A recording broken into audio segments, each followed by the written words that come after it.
Emma and James had planned the perfect honeymoon, a week on a secluded tropical island, staying at a boutique resort with just 5 villas. The brochure promised privacy, luxury, and unparalleled natural beauty, and that's exactly what they wanted. No distractions, just the two of them. The moment they arrived, it was clear they were far from the mainland. The island was tiny, with a single pier, dense jungle, and the resort perched on a hill overlooking the ocean. The staff consisted of only 3 people: Rosa, the smiling cook, Mateo, the groundskeeper who barely spoke, and Victor, the concierge who seemed to handle everything else. Victor was a tall, older gentleman with sharp features. He greeted them at the dock. "You are our only guests this week," he said as he helped them off the boat. "You'll have the entire island to yourselves." Emma and James exchanged a glance, thrilled by the idea. Victor personally escorted them to their villa, a charming bungalow with wide windows and a private deck overlooking the sea. He carried their bags, explained the layout of the resort, and assured them that anything they needed, he was just a call away. "You're here to relax," he said with a slight bow. "No interruptions, no worries. This island is your haven." The first 2 days were perfect. They lounged by the infinity pool, explored the pristine beaches, and dined on Rosa's incredible cooking. Victor was always nearby, offering suggestions or bringing them fresh drinks, his presence constant but never quite welcome. "He's attentive," Emma said one evening as they watched the sunset from their deck. James chuckled. "He's just doing his job. It's a little weird being the only guest, though. Like we are their whole world right now." On the third day, Emma woke early to swim while James slept in. As she waded in the water, she noticed Victor standing on the beach, watching her.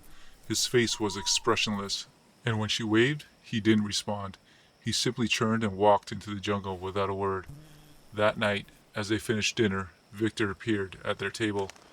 "I've prepared something special for you tomorrow," he said, his smile uncomfortably tight. "Oh, what is it?" Emma asked.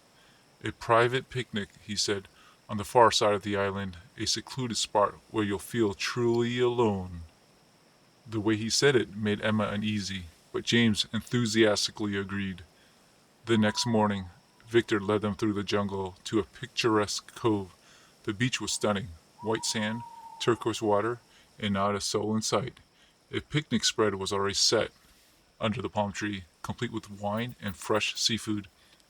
"I'll leave you to it," Victor said, lingering a moment too long before disappearing into the trees.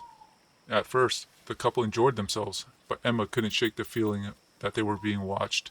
The jungle seemed alive with sounds, branches snapping, leaves rustling, but when she looked, there was no one there.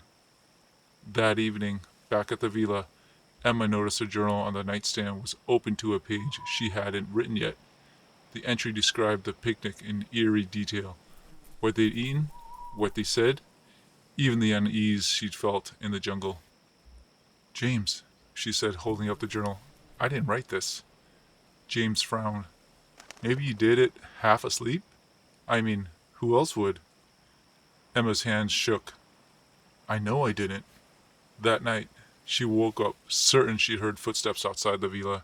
She nudged James awake, and together they peered through the curtains. In the moonlight, they saw Victor standing on the path, staring directly at their window. When James threw open the door to confront him, Victor was gone. The next morning, they decided to speak to Rosa and Mateo. "Victor's behavior's off," Emma said cautiously to Rosa in the kitchen. Rosa stopped chopping vegetables and turned to face them, her expression puzzled. "Who?" "Victor," James repeated. "The concierge. The older gentleman who has been attending to us." Rosa's brow furrowed. "There's no one here by that name." Emma's stomach dropped. "What are you talking about? He's been here since we arrived. He's the one who greeted us at the dock." Rosa shook her head slowly, her voice barely above a whisper. "No one greeted you at the dock. Mateo and I were busy that day. You just walked up to the villa." Emma and James exchanged a panicked glance and rushed off to find Mateo, who confirmed Rosa's words. It's just us, he said quietly, avoiding their eyes. James grabbed Emma's hand. We're leaving. They packed their bags and rushed to the pier. The captain waved them on board, grumbling about being called early to pick them up.